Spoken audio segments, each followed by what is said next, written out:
All right. Hello, everyone. Hello again.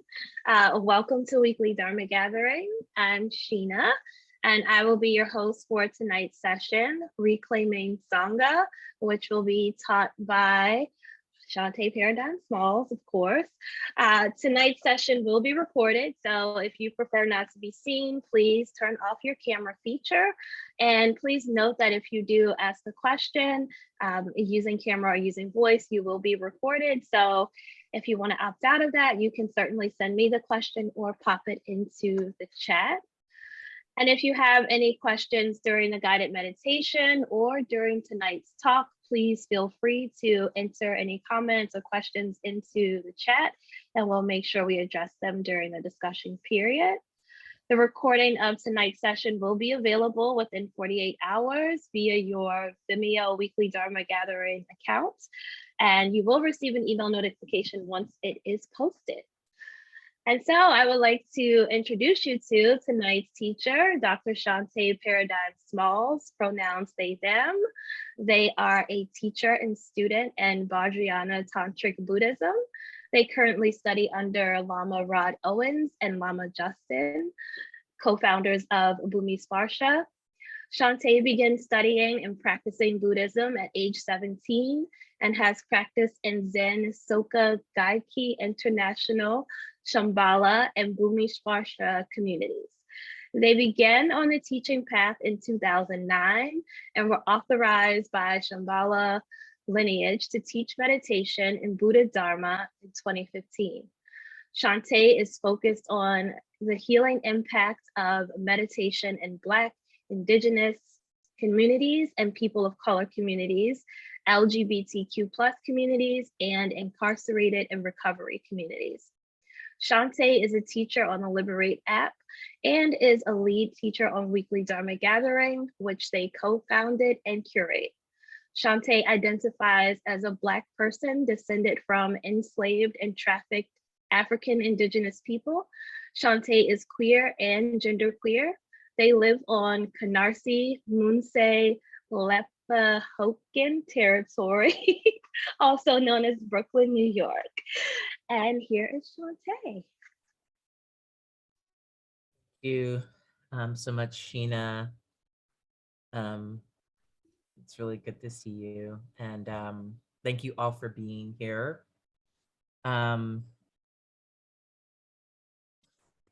It's, I don't know. I am, so Sheena and I were talking just about, transitions and the fullness of, of life and alignment in terms of the work we do for money. Excuse me. So that's always it's always interesting to kind of reflect on those things, particularly for me. I've been feeling very inside of a lot of the fullness of my life, which is wonderful. And also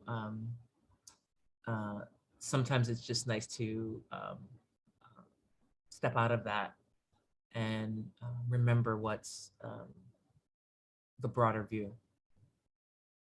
So I do want to offer some words about Sangha, and maybe I haven't quite decided if I want to do like a contemplation or a meditation or both, but I thought maybe I'd start just by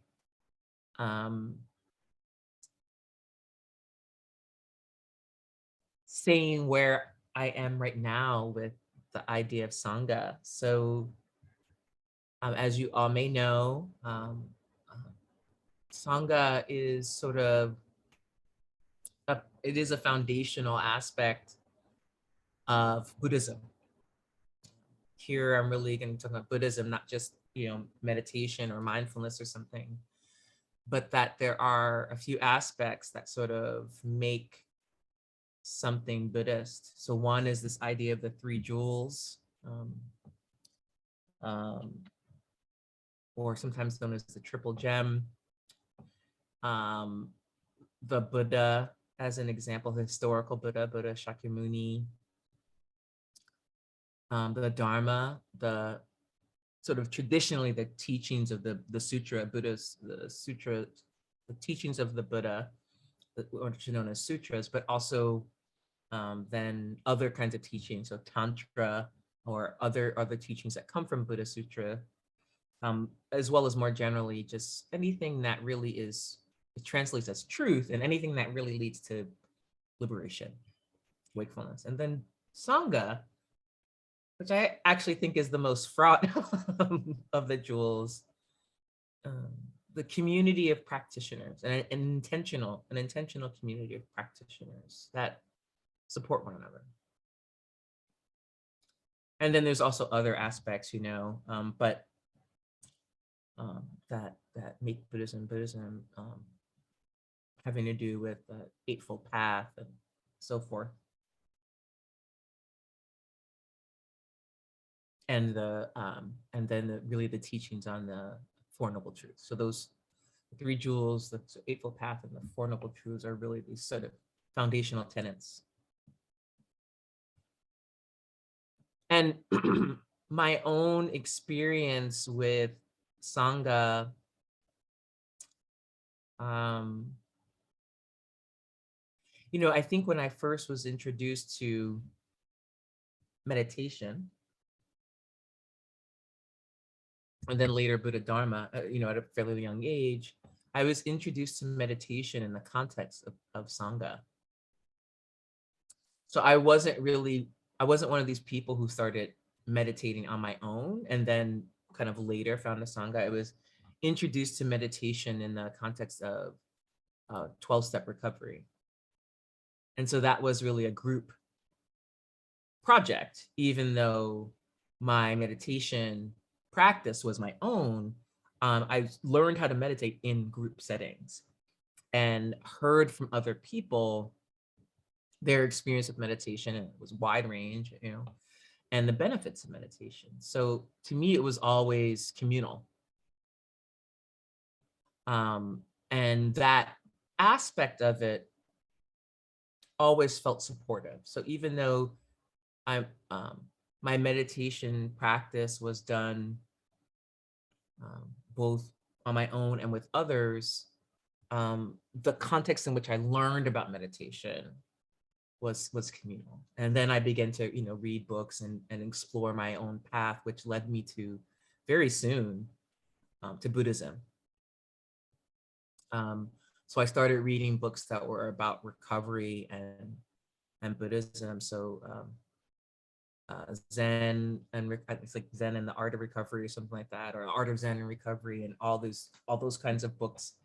And then I became very curious about Buddhism and was very drawn to this story that felt familiar in a sense. I was not, a prince or, any chieftain's son, but this story of coming to the realization that I was, there was something I was missing, and I was trying to find it in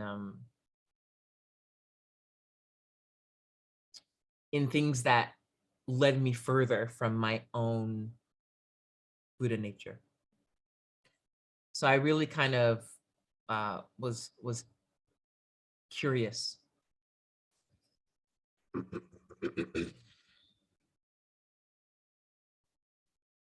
And it wasn't until in my early 20s, so I had a number of years where I was dipping and dabbing, doing different things, sometimes going to sit with Buddhist groups and not, but it wasn't until my early 20s that I found a Sangha, a Buddhist Sangha.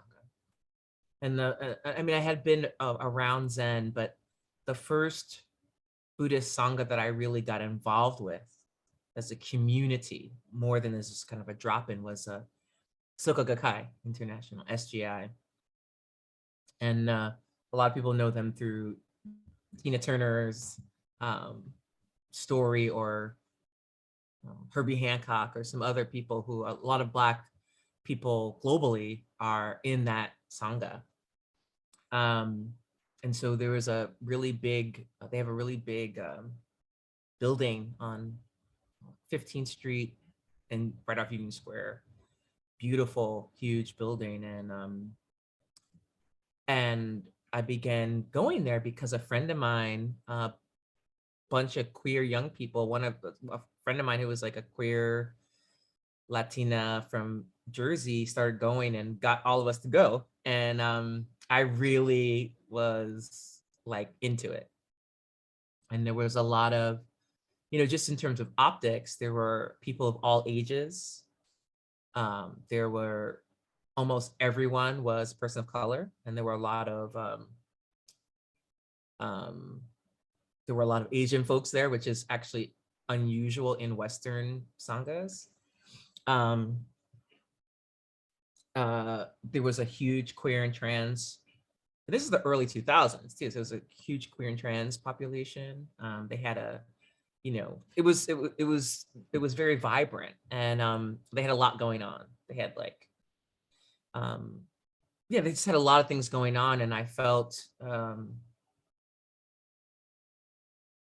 very comfortable being in a community. I had grown up in evangelical church, and so all my life I had really, until I was really 14, 15, when I said that I knew that wasn't my thing, I had been inside of religious and spiritual communities, so that felt familiar and also welcome.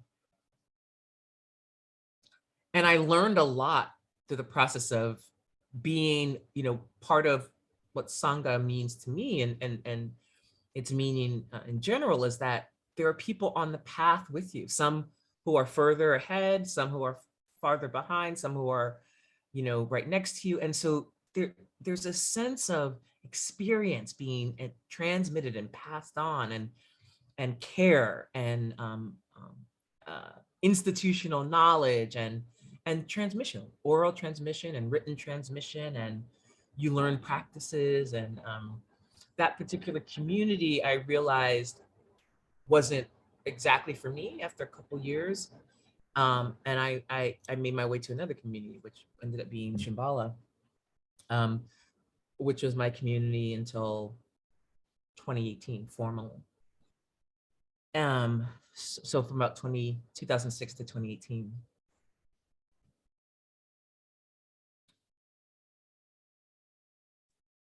So Sangha,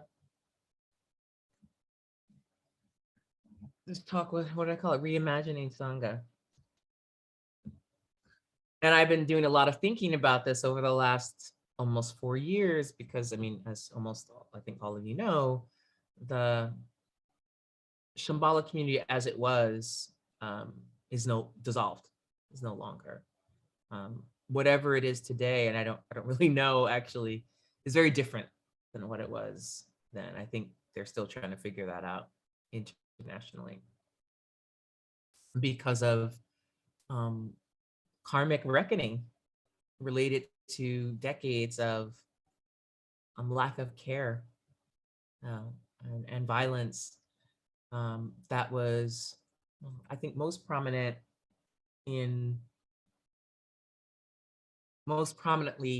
documented in the Buddhist Project Sunshine report, which had a lot to do, or a number of reports had a lot to do with sexual misconduct, particularly the first and second reports. The third report was a little unreliable. But the first and second reports had to do with, the first report had to do with historical, really with Chogyam Trungpa Rinpoche in the early, and then the second report had to do with Sakyam Rinpoche, who was the current and still is head of Shambhala.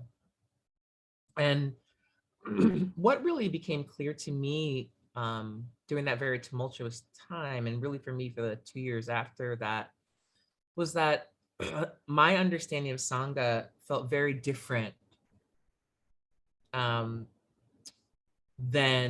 the kind of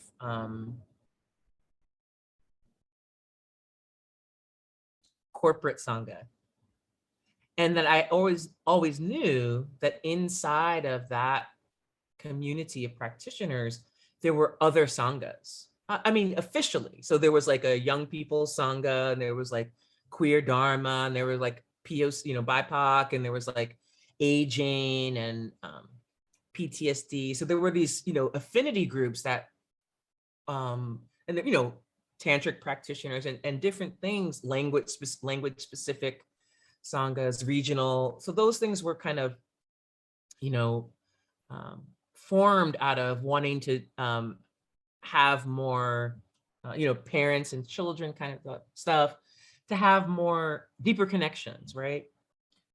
But there were also these shadow sanghas, where people who felt marginalized in a number of ways, people who supported each other through violence that they were experiencing or had experiencing, and then also people who kind of ran the show, and had their own little power groups. And one of the aspects of Sangha for me that is really important is that care is embedded into the practice of Sangha. It's not just that we show up and we practice together and that somehow makes us connected, but that care isn't a reaction. It should be a foundational aspect, care and protection. And one of my favorite Dharma books, now I'm forgetting the name of it, my favorite, The Buddha's Wife, talks about how Sangha came up around Yashodhara, Shakyamuni Buddha's wife, who he abandoned, out of grief and out of care for her, that she didn't, of course, this was a different time, but that she didn't try to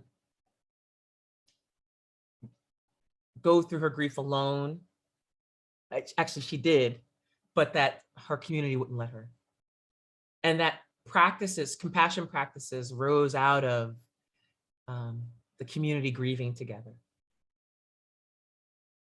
And I think this aspect of care, protection, and communal practice has really been lost in the incorporations of Sangha, the non-profitization, right? That Buddhist Sanghas are churches recognized by the state in the US.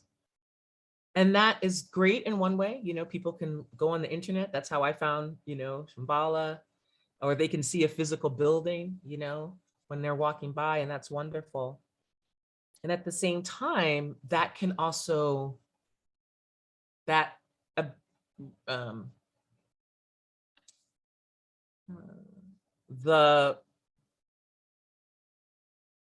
ways one has to pay rent and hopefully pay employees,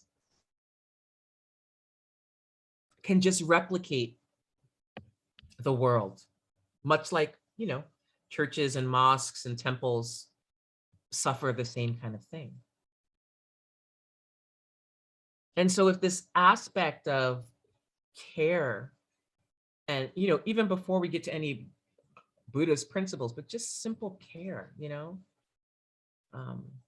thinking about who is in the room or who's not in the room, accessibility of language, do we need sign language interpreters? Is our building accessible for people with mobility issues? Are we solvent so that we don't have to charge an arm and a leg? Are we a reflection of our community, of our local community? And in Buddhism, particularly in the tradition I was training in, Tantra, a lot of times we talk about ground, path, and fruition. So in any talk or in any teaching, it's what is the ground, or what is the view? What is the path? What are the practices, right, to embody that view? And then what bears fruit from that? But a lot of times I think in Sangha, formal Sanghas, there's no ground. There may be some path and there's an idea of what the fruition is, but the view is not, the ground is not really nitty gritty, right? It's not, it's like, this is our lineage, and from there all wisdom flows, but it's not like, what about the people who are going to come in here? How do the people who enter into the space change the lineage? It's not just the lineage changing them. And I think my own view of this third jewel has changed a lot.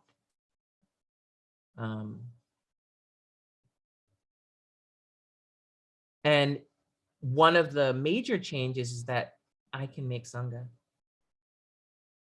Sangha is not something you have to wait for to happen. You can make it anywhere, and it can be with 2 people, with 5 people. And my view now is that the smaller manageable numbers seem better, because a lot of the big international, huge mega sanghas have collapsed. And people are dispersed, and more than just being dispersed, they're discouraged. They're no longer practitioners, maybe, or they're they're poisoned by the violence they experienced, the violence that where there was no accountability, which happens many, many times with violence, but they may not be able to also care for themselves.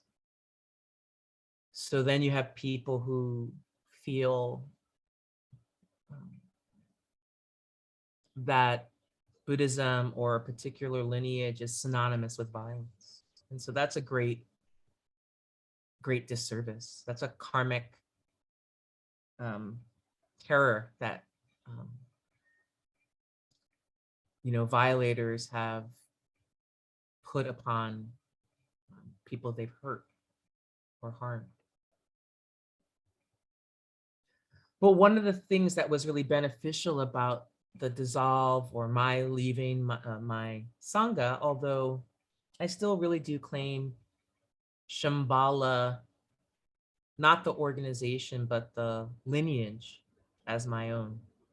That's just, there's no denying it, that's real. And as a matter of fact, when I was kind of freed from the rigidity of the organization, I discovered all these other Shambhala lineages that I had never heard of.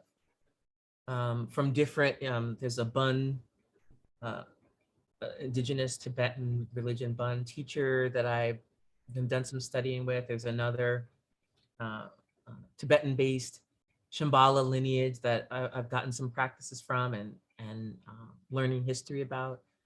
And so that's been very powerful for me, as well as working with new teachers who are Kagyu, Karma Kagyu, sort of. They probably say, well, but trained as Karma Kagyu lamas.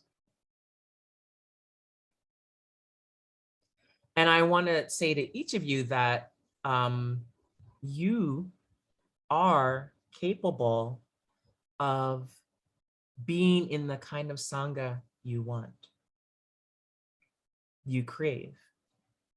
And I think it's imperative that all of us create, I don't mean file for 501c3 and, get a church license or whatever, but that we really, maybe some of us have been wanderers long enough, and it's time to say, okay, let's imagine the kind of community we want. And that is an exercise a contemplation we're gonna do together, because we all as practitioners do crave Sangha. And it might not be, not just with the dissolve of various or leaving various communities or never really being a part of community, but with COVID, right? And with different people's relationship to COVID.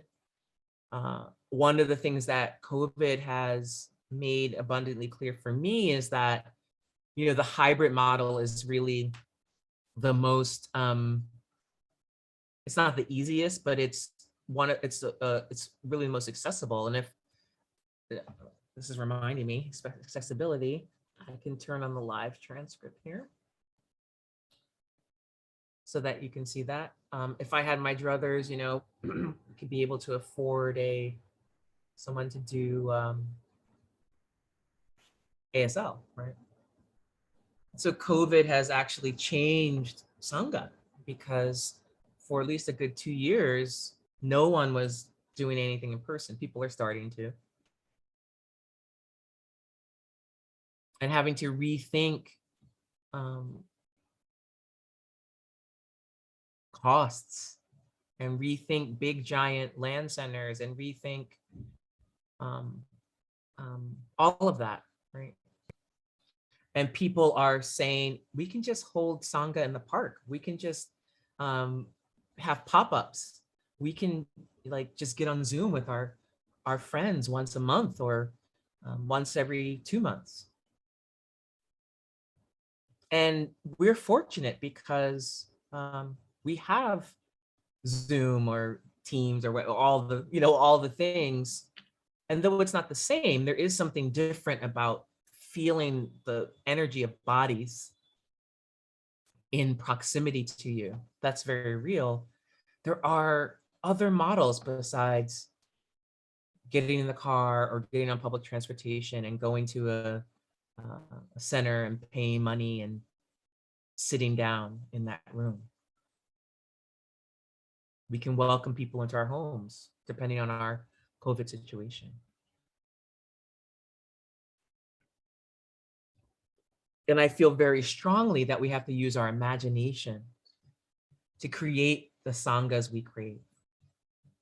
And those can be sanghas that are based in a lineage. We maybe have a teacher and maybe we see that teacher once a year. One of my teachers lives 20 minutes from me and I haven't seen him in person since 2019. We keep saying, oh yeah, we'll meet in the park. You know what I mean? But it could be based on that, or it could be just, we want to be together and practice. We want to support each other. We want to check things out with each other. We want to ask about teachings. We want to share teachings. We want to share experience. We want to be accountable, And I think Sangha is plural, I think it's good to belong to multiple communities of practitioners. I have a small group of friends, although it seems like we're in a little hiatus right now because we're all just doing so many different things, and that's really good. Everyone's life is kind of percolating and exploding. But for about we've had a group chat for something like 6 years. So that's been really sweet. And, we're all doing different things in terms of our Buddhist practice. But for a couple of years, we were meeting monthly on Zoom to practice together. And now we haven't really, it seems like people want to do a different practice. So now we're trying to figure that out. But that's one Sangha. Weekly Dharma gathering has been another. Bhumi Sparsha for me and, my teachers, their other students has been another. Some former Shambhala people who we practice together and talk together, that's been another. So, and then I have other things that I dip in and out of. So, I mean, it's not, there's no boundary. Weekly Dharma gathering was really born out of grief. So, as the dissolve of Shambhala created an opportunity for those of us in New York to reassess whether paying $35,000 a month for rent was dharmic, whether there was something better we could do with that money, or whether there was, the the place where we were located had changed, the demographics had changed so rapidly in the 30 years they were there. It was kind of like no man's land before, and then it's a little, they call it, it's like Little Silicon Valley now. Or it's called Silicon Alley, right? It's also tons of Dharma centers are over there. But our building went from having like weird, like a cake store in it to everything was a tech or production, except for our Dharma center on the 6th floor. And the rent just kept going up and up and up and up. And so the crisis of the Sakyamuni Rinpoche's behavior becoming more widely known, public, which it was known by some people, but not by 95% of the Sangha, I think, create opportunity to ask questions that we had been whispering about, but have been maybe not able to do. And I, after a couple of months, realized that that wasn't a place I could stay. But they went online, before COVID, and people began to just experiment. And I think sometimes when we experience something as solid, a building, a lineage, we forget that all things that arise dissolve. Maybe it's 100 years, maybe it's 100 days. And we don't necessarily go looking for the dissolve because it'll happen, it'll find us. And that dissolve can be very painful, and we should not avoid that pain because there's wisdom. And so I met up with Ashley Dingus and I said, I think we should do something, put something online, And thus went the process.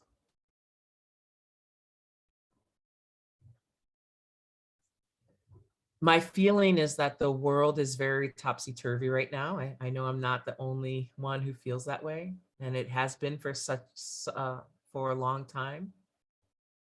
And I really think we need a lot of small sanghas that are accessible. We need sanghas that are welcoming, that speak the local language. So I remember someone, a teacher said to me, someone who used to be my meditation instructor, and he said to me, Buddhism is really, really not going to take root into the United States until Buddhists can figure out where Christ fits into Buddhism. I was like, because that's a question for a lot of people particularly in the West, the Midwest, and the Southeast. And there's a lot of misunderstanding. And instead of saying you've got to reject this, and it's like, how do we welcome people? Also, Western Buddhism can't pick and choose where they're going to be activists. So they'll be protesting at the environmental, degradation. But when you say Black Lives Matter, or when you talk about immigration, or you talk about even sexism, LGBT stuff, then you're adding something that's not there. Now, my reading of the Buddha and the Buddha Dharma is that he was an activist. Maybe not as we would think about it today, but with the help of his wife and his mother, who was really his, anyway, women were forced their way into the Sangha. Now they had to be lower, but that was radical.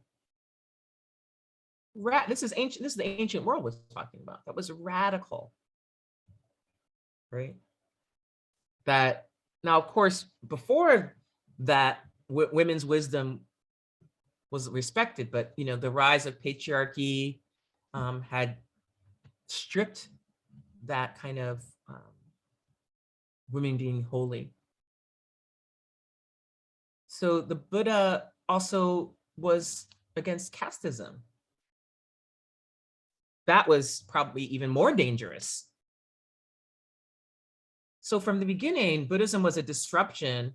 Buddhism was a heretical disruption to Hinduism. So whenever someone says you're adding something to that, don't trust that person, right? Don't trust their motivations and don't listen to them. Because if it was true that we wouldn't have any Western Buddhists, right? Just by being a practitioner in this part of the world, I'm adding something. But the Buddha said there's 84,000 dharmas, not just 84,000, but as a representation of it, the dharma is endless. And if we put limits on what the dharma can be used to illuminate and heal, then we put limits on how we can heal and what kind of sanghas we can have. What the shape of our enlightenment is going to, it can't just be one way. Enlightenment is not middle class, white, heterosexual Westerners and or, you know, only Asians, right? Enlightenment is for every living sentient being, not just for humans either. So our sanghas have been not only places that lack care, our formal sanghas lack care and lack protection and lack a view that's about inviting people in, but they lack imagination. They're conservative, small c, in the sense of you come here, you're an empty vessel, we pour things into you and you become a little like mini, that's what it's institutionalization, right? Any institution. This is what any institution does, right? It's a brand. Where I work, they're talking about when you think of, what do you think of our brand? And it's like nothing, but religious and spiritual institutions also think about their brand because you're competing, But what if we take out the kind of the capitalist system part, right? The inflexibility. And that doesn't mean that people can't make money. We charge for weekly Dharma gathering, but I mean that it becomes all about money, and it becomes about automation. So I think we're gonna just do a little brief meditation, and then I want to invite people to get some writing implement, and we're gonna do a little exercise on imagining the kind of Sangha we want. So please feel free to get comfortable. And even in our posture, we can be expansive. So we can sit, of course, we can lay down, we can stand, or we can walk. Those are the 4 traditional postures. I don't know about any other postures because you got to try it out to see if your mind can actually be stable, but there's a lot of room, right? In even our postures, our meditation postures, for flexibility.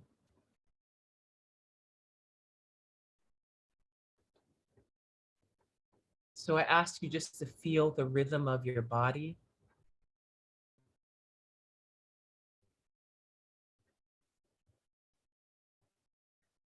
My body right now, my feet are kind of humming a little bit. They're feeling into the vibrations of the earth. Really feel your feet in your seat in particular.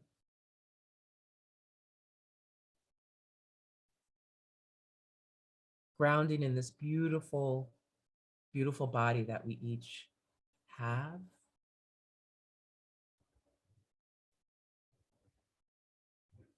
Any aches and pains that you might feel, or any feeling of unwellness or fatigue, invite it in.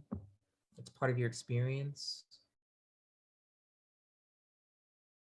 anything good, any feelings, energizing feelings, feelings of wellness invited in, whatever it is, it's all welcome.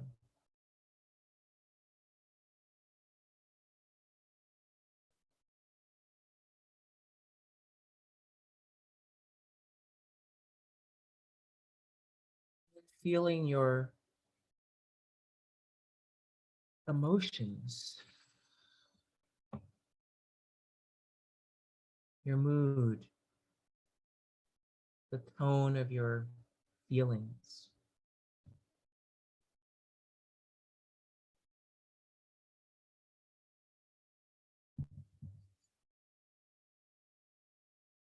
Inviting whatever your experience is into this meditation experience.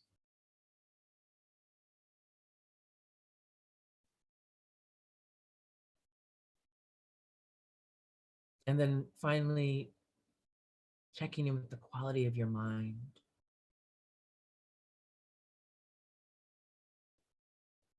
Not to control it or to bash it or to celebrate it, but just to notice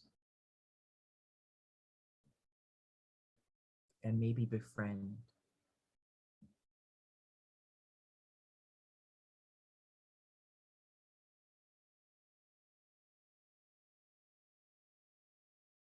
Notice the feeling of your body breathing.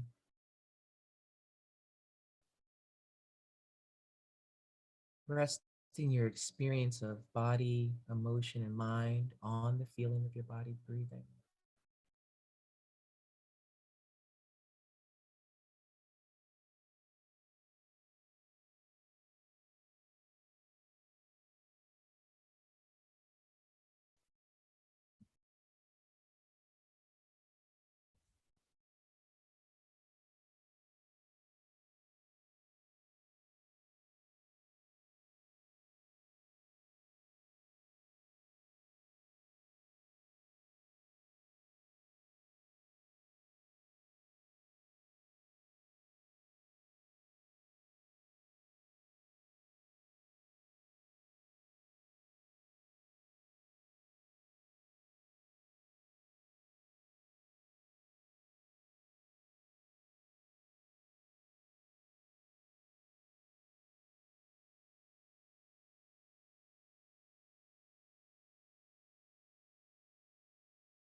What comes to mind when I say the word Sangha?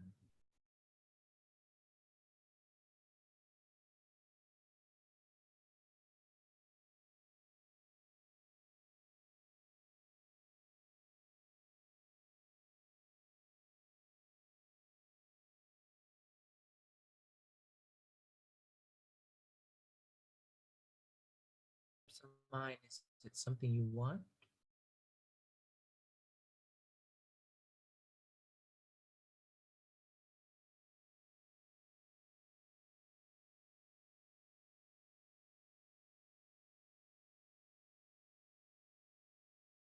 What would be some of the aspects of your ideal Sangha?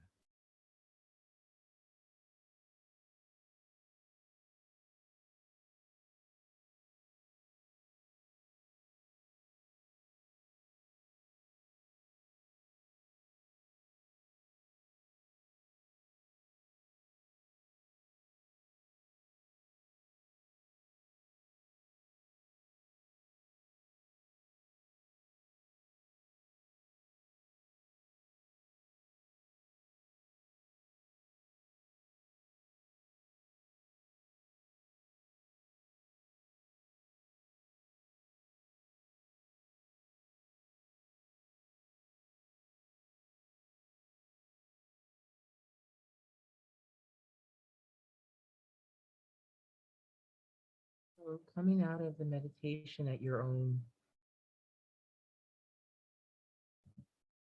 pace,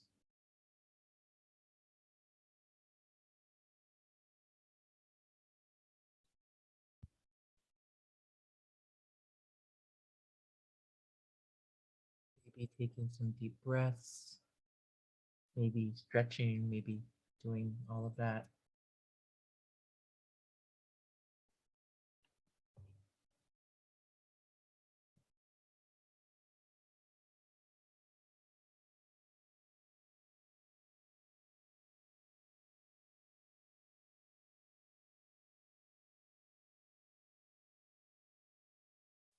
I'm gonna repeat the question I just asked you and then add one more. Maybe you could just jot down or think about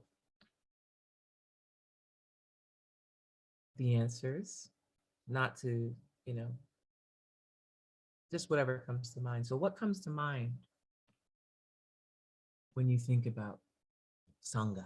Hear the word Sangha.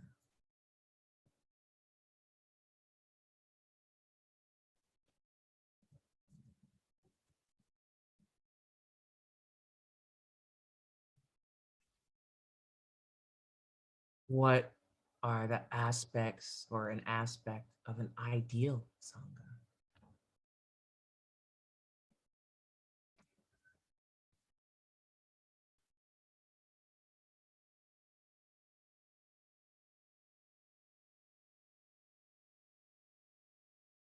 And if you had the ability or have the ability, what's one way you would work to realize your idea of Sangha?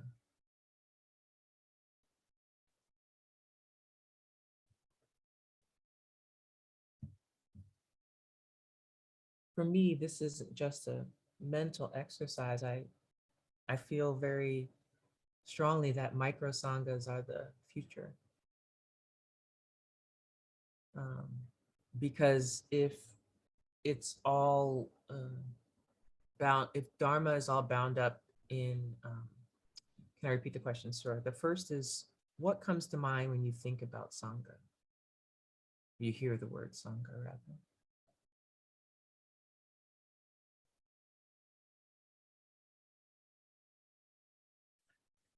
The second is, what's one aspect, at least, if not more, of your ideal Sangha? So it could be like hyper local, right? Or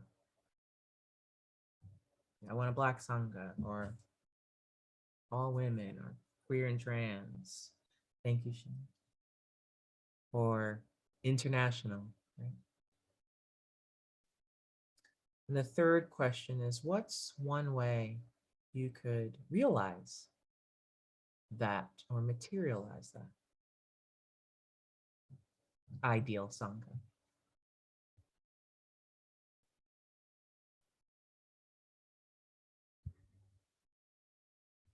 So I think if the Buddha Dharma is trapped in institutions, then it will, as the first sutra basically, Buddha Sutra will fade away. As that prophecy, the Buddha's prophecy has it. It will fade away, right? Because it won't be free. It'll be proprietary.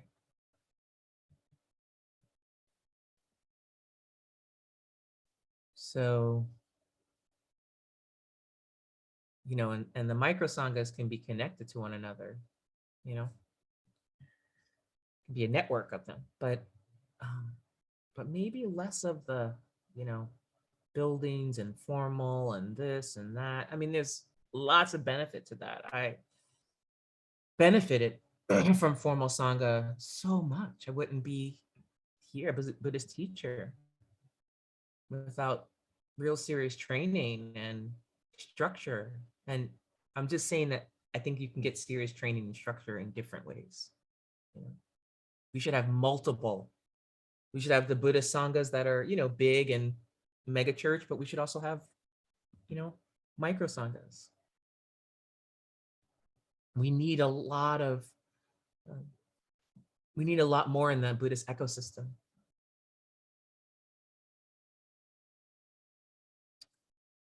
So I think I'm gonna stop there and open up the Zoom floor for questions or thoughts, or if you want to share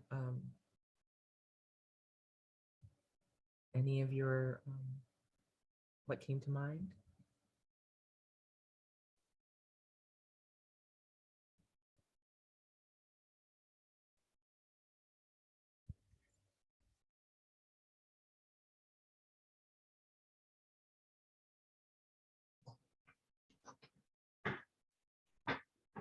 Okay.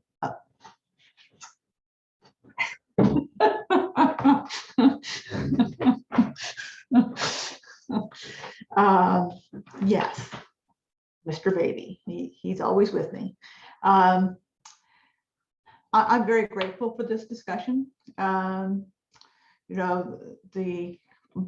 Baltimore Shambhala Center kind of, well, the name continues to exist, and there are just a few of us who kind of, there isn't a formal governing structure at all. But I do some pieces of it, like calendar and sending out emails and all that sort of thing. Somebody else is kind of more making sure that the community happens, that there's some teaching, and somebody else makes sure that there's practice. I mean, but we're coming together, and we've kind of been in this holding pattern for a couple of years now. And some of these folks are like, well, if we can just go and define what we are, what we're for, and like looking back to the way Shambhala was in the early aughts. The world is different, Shambhala is different. You can't make this up out of whole cloth. It's not possible. It needs to be organic. So we're just about to go and start some conversations again about what it is that we are. And I'm really appreciative about this idea of, actually starting with what is the view of the Sangha that we want. Because all this other stuff is like getting way, way, way ahead of that. What is it that we want as our home? So this discussion is just really meaningful. And I was speaking with another, friend of mine in the Sangha today, and she was like, I think that what we need is to go and just start having just really basic stuff. We no longer have a formal center. We have some rented space in a nearby church that we do, I don't know, 8 or 10 things a month. Once we're back out of COVID lockdown. But to go and have like some intons, like every X number of weeks that we have an extended practice period, and it's really simple. And I'm like, that to me, that's magnetizing, because we're really getting back to basics, and we're not getting hung up on whose thoughts can we transmit. So, but I guess another piece of that is, one thing that I've noticed that is not part of at least my observation of how Sanghas show up is that there doesn't seem to be a lot of community outreach or like doing good works, in the way Christian churches often do. And so it ends up being a lot of navel gazing. And I just was wondering, what are your thoughts about that? Yeah, thank you for the update on Baltimore. It's a place of my, y'all are in my heart. Very special place to me. Special group of people in that community, or what's left of it. I think like sitting practice and community is great, right? That's, and my thoughts on good works is like, that's what Buddha should be doing. I mean, that's not separate, you know, it's action, which is what karma means, action. One of the ways to burn up seeds of bad karma is to take meritorious action, right? I mean, in that way, you can be a little, what's the word? You can be a little strategic, right? Because it's like, you gotta have a cleansing. Maybe that's part of the issue. Maybe there needs to be more cleansing, you know? And less, when you were talking about, you know, the going back, some of you know, I went to retreat Shambhala Mountain Center last year. That was and after that, I really understood the story in the Christian Bible, Lot's wife. I mean, it's misogynistic and fucked up, but when she looks back at Sodom and Gomorrah and turns to salt, I always thought, this is crazy. But I was like, oh, you can't go back. Like that, like being oriented to the past in that way, something that's dissolved, right? Not like honoring our history and lineage, but like long only being like, oh, if we only, you know, if I could turn back time, like, you know, that way lies disaster, right? Because there was stuff going on then that was a problem too. But this thing of like, I'm gonna go back and I'm gonna like, I was like, oh, we have to be oriented towards the East. We have to be oriented towards wakefulness, the moment. Like, shit, that sucks, right? Not like, oh, let's just like, let me go through my files and like rebuild or something. It's like, I have to be oriented towards where I am. Where are my feet? Like, I know where I'm from, you know what I mean? And somewhat how I got here, but that means I'm here. So I think like the basic thing is like, there's almost nothing better when you don't know what to do than to just sit. And to do that as a group and like day-long practices where you have some food and you have some fellowship, just simplicity, you know, just simplicity. And see what arises. You know, maybe you have a part of the time where you just, you know, write, do some writing, and you let your thoughts flow. But it has to be a sense of like you're building a new home. So there's our instructions for building a home, but it's not the one that burned down. You know, even if you rebuild on the same plot, you got to build a new home. And you can have fond memories and maybe you save some things, but it's new. And the tools are still there. The tools are old, but the structure is going to be new. And so the same tools build a different home. I think that's really important, you know. So good luck. I'm glad you're still in there holding space. I think also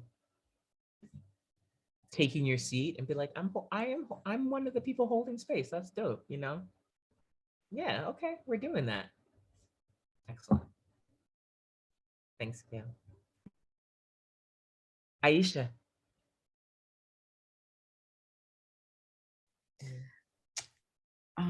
Thank you for this talk. I knew the topic, but I wasn't sure what to expect. I had no expectations, which is always good when that happens, and it's very rare. And I really appreciate, thank you for the questions around Sangha. And as someone who, you know, left my organized Sangha now 3 years ago, you know, thinking a lot about what does that look like in terms of leaving my tradition of 17 years, and also could relate to what you were saying around you know, not looking back, because you know, there time initially when I first came out of the tradition, it was just kind of like I knew I reached the end, but I kept looking back because what was ahead, I didn't know what was in front of me. So I was like, that looks, but then yeah. And I think because that's what I knew for 17 years, I've been looking for that, like trying to not create that Trinity, but create the big blah. And it's just been very recently that I was like, no, that's not going to work for me, you know? So I really appreciate these questions. And I was thinking about what you said. I don't know if it was your saying or you repeating what you heard around Buddhism and Christ. And I just was curious about it, particularly as somebody who was raised Sufi Muslim, and I'm in my 50s. So it was not what it is now in terms of Islam. Like it was, and particularly as an African-American, it was just, I felt like really outside as a kid, outside of the norm, so to speak, outside of the Christian norm, let me say. And so I was just wondering, like, because when we see like how Islam is flourishing in this country now, like and it's not an anti, like, let's not make it open to Christ, or, you know, I embrace everything that is, you know, holistic or strive to be embraced. It's just more thinking about that. I was thinking about Thich Nhat Hanh's book, Living Buddha, Living Christ, which is really a beautiful book, but just also kind of like, well, wait, why does that necessarily have to happen? And not to say that people shouldn't, I don't think anyone should be forced to have to choose one or the other. I think we need to move out of the binary so much. Yes. But so I want to be really clear, but just also curious about that. Well, yeah, I think I don't mean like it has to become like Christian Buddhism, but I think, I guess what that teacher was thinking, and what I have definitely thought, is like the kind of superiority some Western Buddhists have that to any of the Abrahamic religions, you know, because we don't believe in God, and I'm like, okay, you know.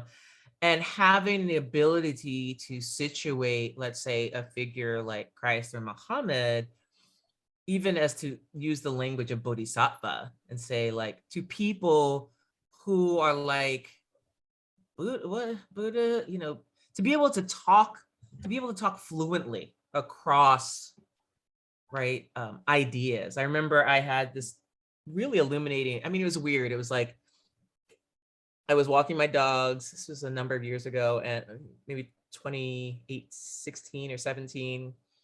And there were like some evangelical Christians around the corner. And the guy was like, oh, and I was like, oh. You know, I was just like, all I wanted to do was like go for a walk. And it was a beautiful day. And we ended up having a 45-minute conversation.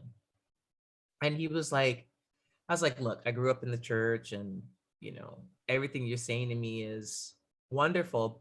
And it's just, I left that because, you know, but then he was asking me all these questions about Buddhism, and his understanding of Buddhism really came from sort of white Buddhists. And I was like, oh, no.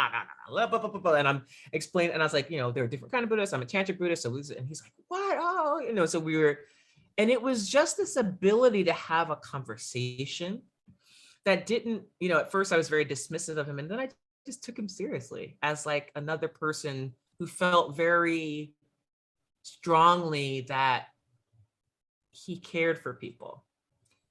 Now, the way he was doing it was not how you know, but what the conversation ended up happening was that his like wife came over and the kids, and they were like, wow, and thank you. And what I said was, you know, I think we need to be curious about each other. We need to be curious about each other. And I was like, you know, it'd be great if like Christians learned more about what Buddhism actually is, you know? And I think in particular parts of the country, there's a thought that came out, which I'll try to remember and share, that there has to be some facility. People are interested in Buddhist meditation, you know, because there's Christian meditation, but they're interested but they're afraid what's going to happen. So there has to be just a way that we have there's a skill to be able to talk about one's belief system that's inviting rather than a put down. And I guess in part, I'm thinking about all the times I've heard people kind of snicker and laugh at other people's beliefs. And so how do we as Buddhists become more welcoming rather than elite? Buddhism is for the wealthy. It's Western Buddhism, right? Or the solidly middle class, right? And so how do we become a little, what's down home? I think I've said this before. What does a storefront Buddhist, church look like, right? Rather than, and then the other thing is a friend of mine, she's just so great, who I call the Buddhist church lady.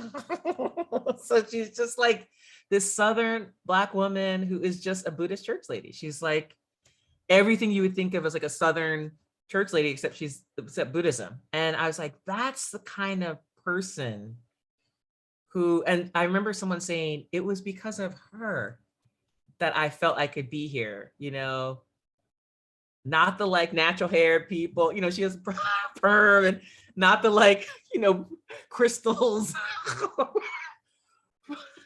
but the sort of senior lady who's a part of the local NAACP chapter and is a Buddhist.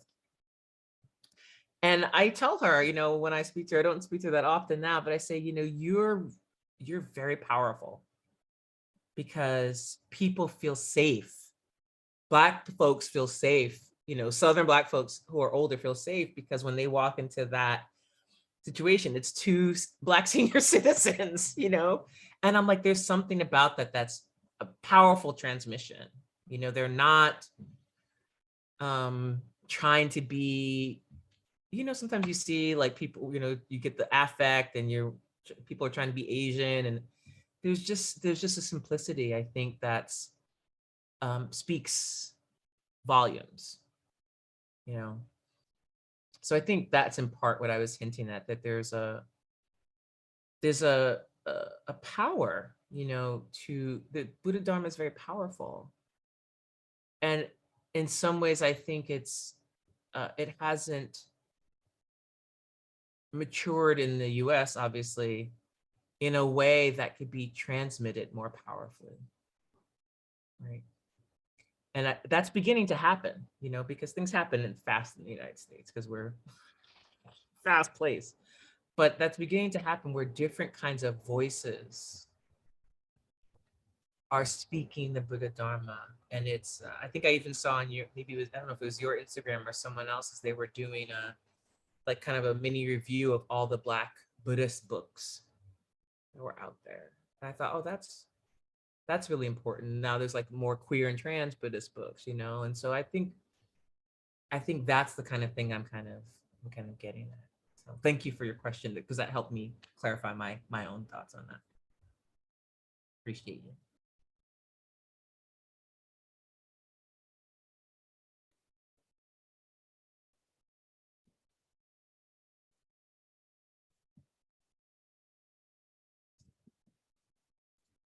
So we have time for maybe one more. I don't want to hold you all too long. No, it's dinner time for some of you in the central time zone. For us too on the East Coast. Yeah, Mish, Sadie. Hi. Hi.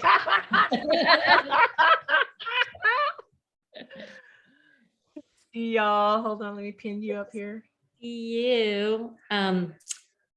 Funny side note, my father was a leader in the Sufi order when I was growing up. And that's my mom right there. Where's my buddy? Trudy. Hi, Trudy. So good to see you. That's my buddy. Take a minute.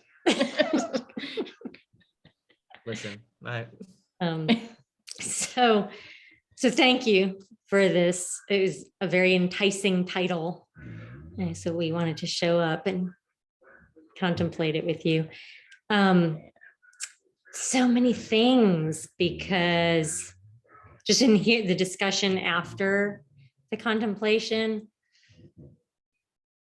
we have really severed ourselves completely and it was our whole lives, you know, the Shambhala Sangha.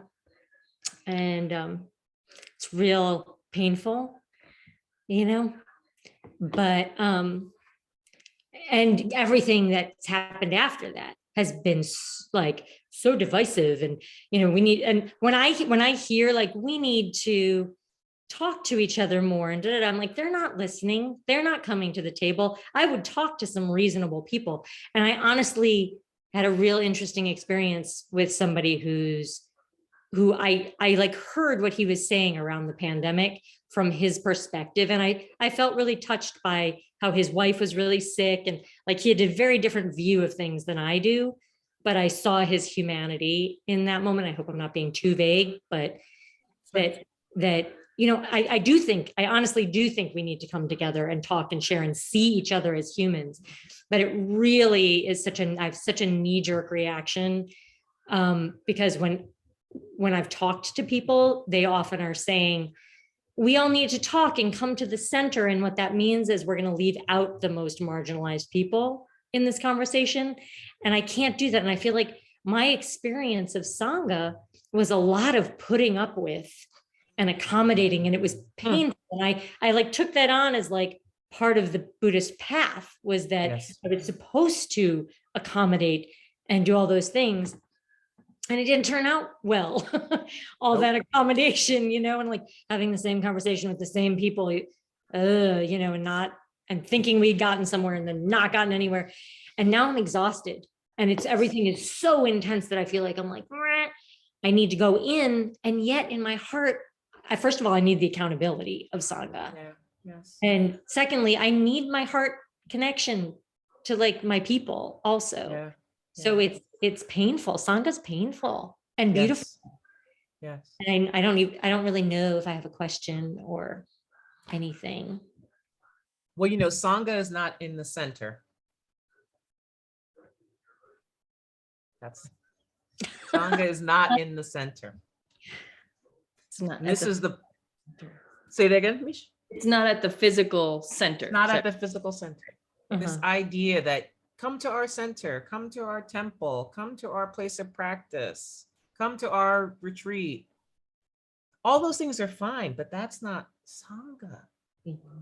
If it's not an intentional community, not just of practitioners, but of care, you know, of actual things changing and moving. And Sangha is supposed to be difficult, but it's not supposed to be immovable and impenetrable and intractable and just, you know, terrible. You know what I mean? Not? And I think this idea of come back is dangerous. You know, what has seemed to be beneficial for me is to find my people who I trust and trusted anyway, and have talks. Like, what do we like? How are you doing? Sometimes we just get on Zoom to have tea, you know, and it's not, the Dharma is not in the center. It's not in the center. It can be, but it's everywhere. And basically how any lineage or anything started is people just got together, you know? And so I think that maybe it's a little bit part of the puritanical thing of like this country, but also some of the patriarchy of Buddhism and some of the like, and of course, you know, that's about suffering, is that we think we have to find the most difficult situation and work with it. Go where it's warm. It's some of the best wisdom I've ever gotten in my life. Go where it's warm. Go, and the pandemic has taught me that. Zoom has afforded me to be able to be in spaces where I'm not the only one or an anomaly, or I have to deal with, you know, white dominance, racist, sexism, homophobia, transphobia. It's like, I can be the center, right? And then what actually has been happening for me is that I've been growing differently. I've been softening because I'm not like, trying to block all the, I mean, stuff happens because it's people together, but when more is welcome, then it's just, I just am like, my eyes are opening in a really new way.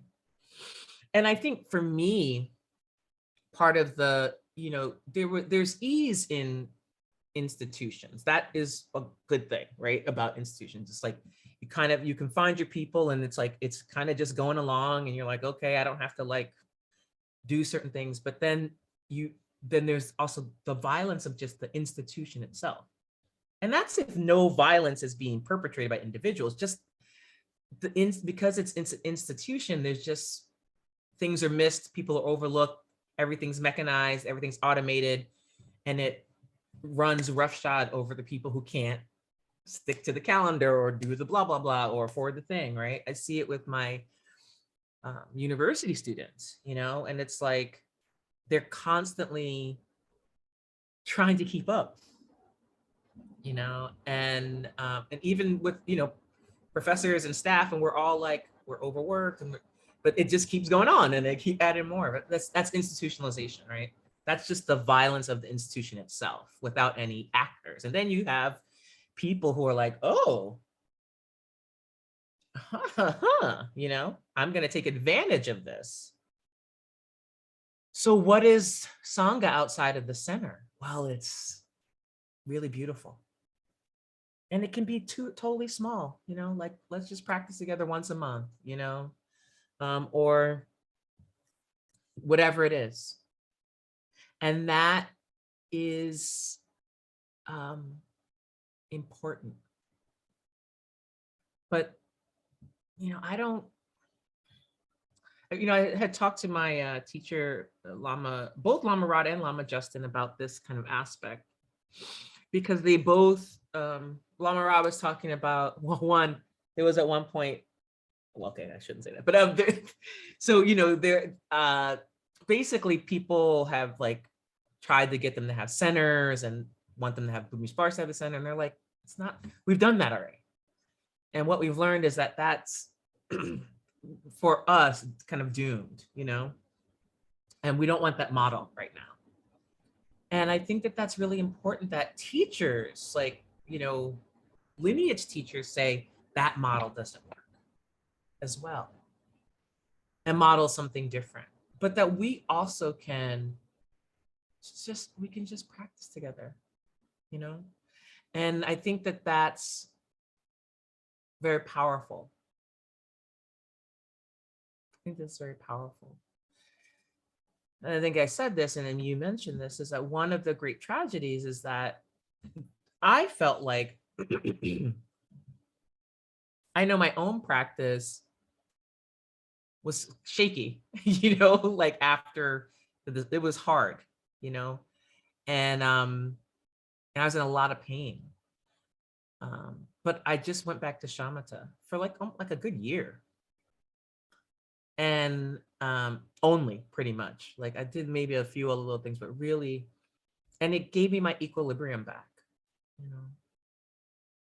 So there's no loss. We haven't lost anything real in terms of the practice. The Dharma lives in each of us, but the orientation has changed.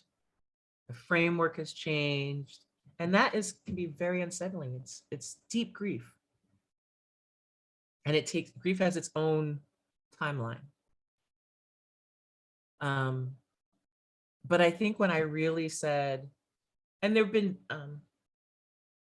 gradations of this. So like, first thing was really starting to work with new teachers. I started working with Lama Rod early in 2019 and Lama Justin late in 2019. That really, because the Sakyong was my teacher, And so it was like, okay, he can still be my guru, but he can't be my teacher.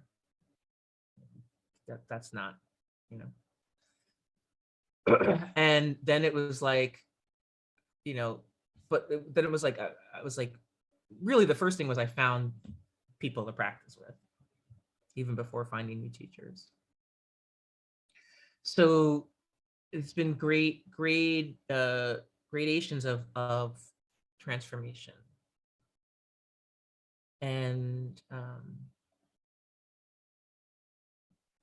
And then really what's happened for me too is the connection to people from other lineages has been really powerful, and practicing with people from other lineages, other tantric lineages, other Buddhist lineages, Theravadan and Mahayana. And that's been very powerful too. So like, I think being experimental, and if that doesn't feel comfortable yet, just like being like, hey, so-and-so, can we just, practice together? And maybe it's on special days. Like I usually practice. So in the tantric world, for those of you who aren't tantric practitioners or aren't in like Tibetan lineages, at the end of the Tibetan New Year, so Losar, before the New Year, we have these things called mamos, and the end of the New Year, and this is what the regular the Gregorian New Year or the Lunar New Year, we practice these chants because the end of the year is always a very tricky time. And so that's a time where usually I might like dip into a online thing, depending on who's doing it, or I just, do it with friends. So, things like that. And starting to kind of create hybrid traditions, practices seems really important. I think it's really important. Something Aisha said is that you not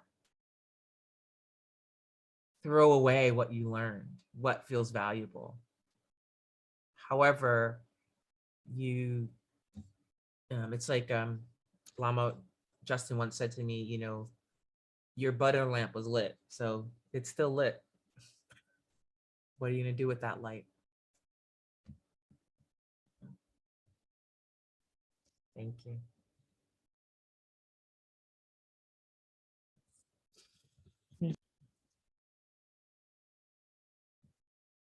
And we have the answers together, I think. It's not just, me, obviously. I'm happy to, meet with anyone and talk to you about logistics of doing this stuff. But really, it just takes like a Zoom room. I have a student who just goes on IG and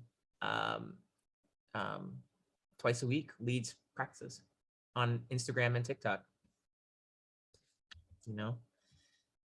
Just pop-ups. And so, I know people who do this at work, where they on Tuesdays and Thursdays lead meditation, and so it may not, there's just a thousand ways, that it can happen.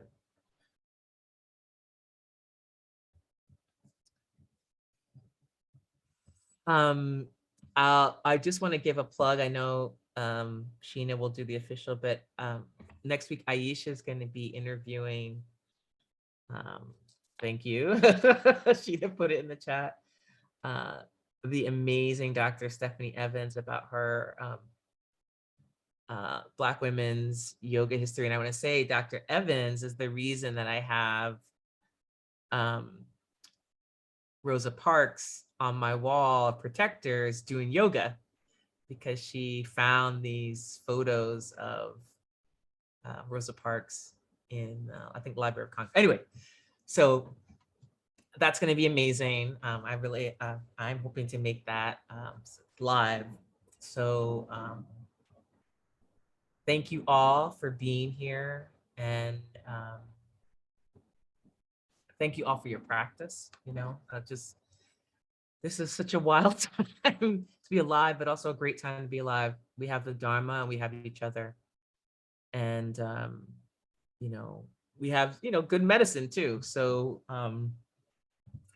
let's stay safe and sane and healthy, and take care of one another. So thank you so much. Thank you, everyone. Shanté, I think you wrapped us up nicely. Thank you for making this happen. Yes. Thank you, Shanté. Thanks, Thank you. everybody. Yeah, thank you so much. So lovely. Deeply appreciate it.